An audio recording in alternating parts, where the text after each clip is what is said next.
Hello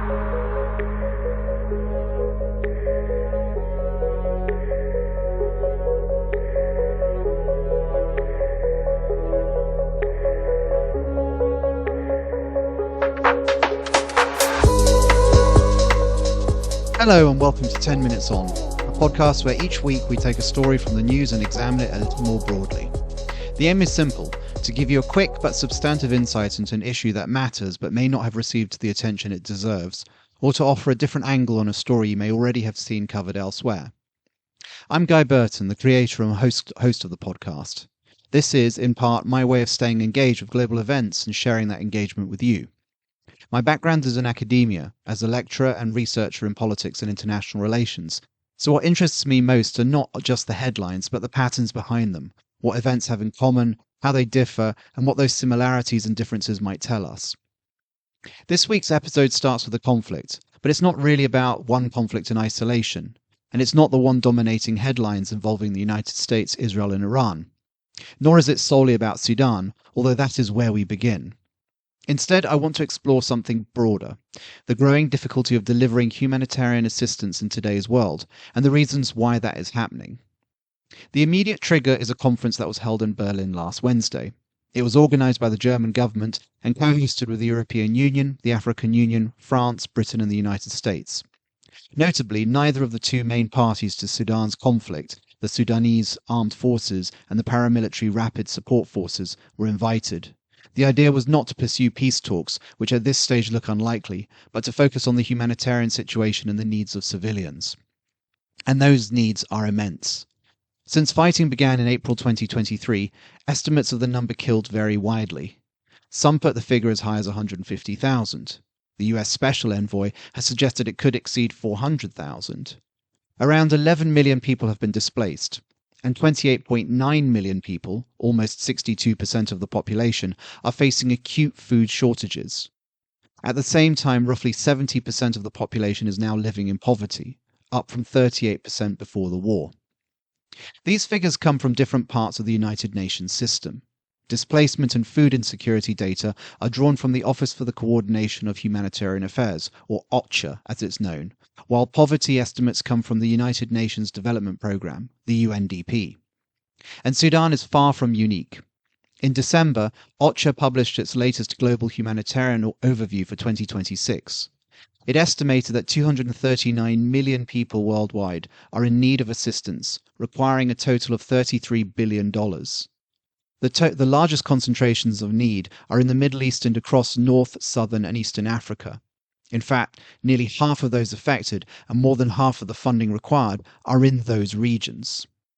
Among OCHA's 20 humanitarian response plans, the largest caseloads include Sudan, with 33.7 million people in need, Yemen, with 23 million, Afghanistan, with 22 million, Myanmar, with 16 million, Syria, with 15.3 million, and the Democratic Republic of Congo, with 14.9 million. Around the same time, in October last year, the UNDP published a separate analysis covering 101 countries.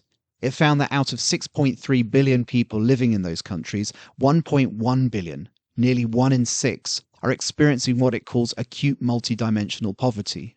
More than half of them are children.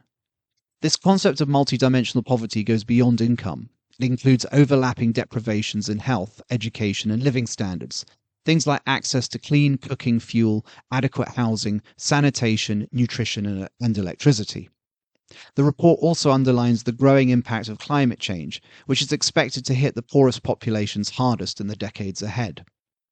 Taken together, this is a bleak picture, but what makes it more troubling is that international agencies are not in a position to meet those needs in full.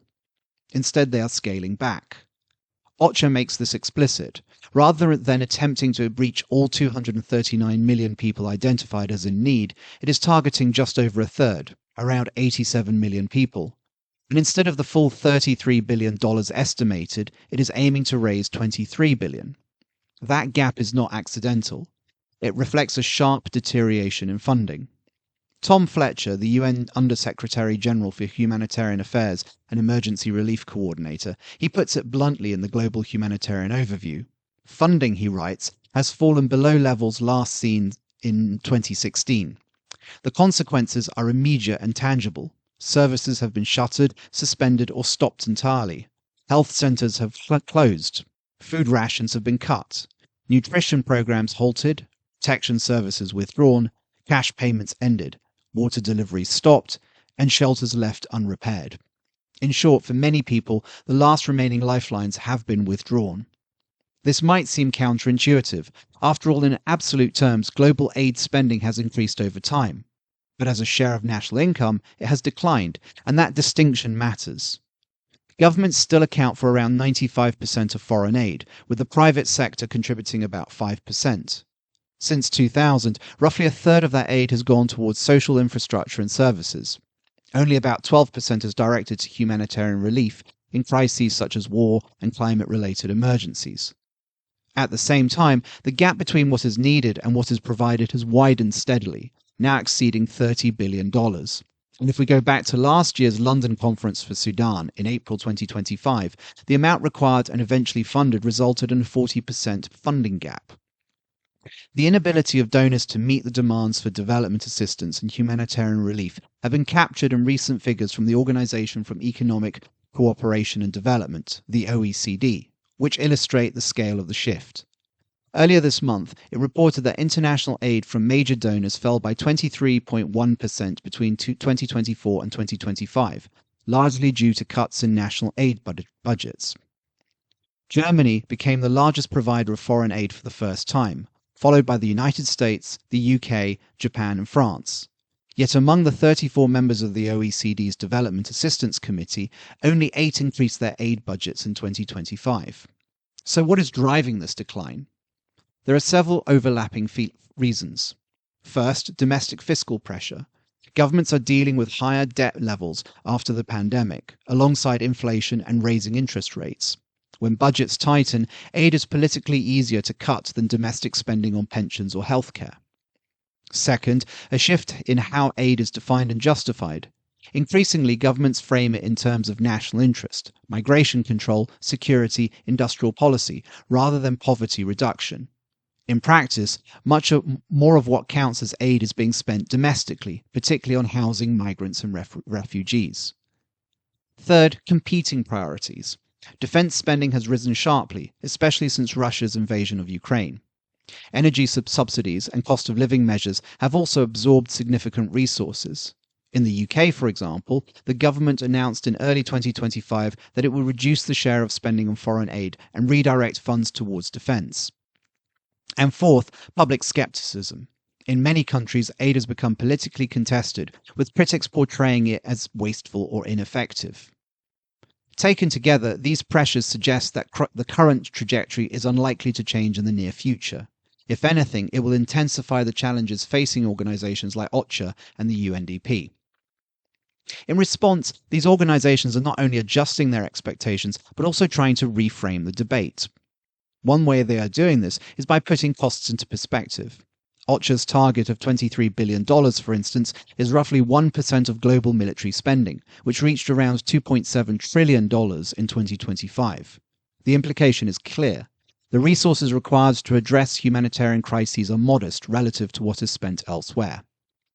And Tom Fletcher makes a similar point in more personal terms. He notes that the $23 billion needed for OCHA's response plans could be raised if the top 10% of global earners, that is, those making more than $100,000 a year, were to contribute just 20 cents a day, or $73 a year. So where does that leave the rest of us? OCHA suggests several practical steps. Individuals can support organizations involved in coordinated humanitarian responses. They can prioritize cash donations, which are generally more efficient and flexible than in-kind contributions. And importantly, they can act collectively. Individuals, when aggregated, can match or even exceed the contributions of larger actors. For those interested, more information is available at crisisrelief.un.org. But there is also a political dimension. Citizens can put pressures on their elected representatives to reconsider current priorities. Because foreign aid is often framed as an act of generosity, something optional, even indulgent. In reality, it can serve very clear interests. Aid contributes to stability, it supports development, and it enhances what is often described as soft power, The United Kingdom provides a useful example here. For many years, its aid program helped establish it as a significant and respected international actor. That was something I saw directly during my time working in Palestine in development. Despite criticisms of British policy in the region, its investment in education and development projects had a tangible and positive effect on how it was perceived. Programs like the Chevening Scholarships, which are funded through the aid budget, brought students from across the world to study in the UK. In doing so, they created networks, fostered understanding, and in many cases improved the UK's standing abroad. So aid is not simply altruism, it is also strategy. And that is what makes the current direction of travel towards reduced and increasingly inward-focused spending so consequential. So that's it for this week's episode. Thank you for listening. If you found this useful, do consider following or liking the podcast on whichever platform you're using and sharing it with others. It helps more people find it. If you have thoughts on this episode or suggestions for future topics, you can also get in touch with me via Blue Sky, LinkedIn, or through the contact form on my website at www.guyburton.net. I'll be back next week with another episode. So until then, have a good week. Goodbye.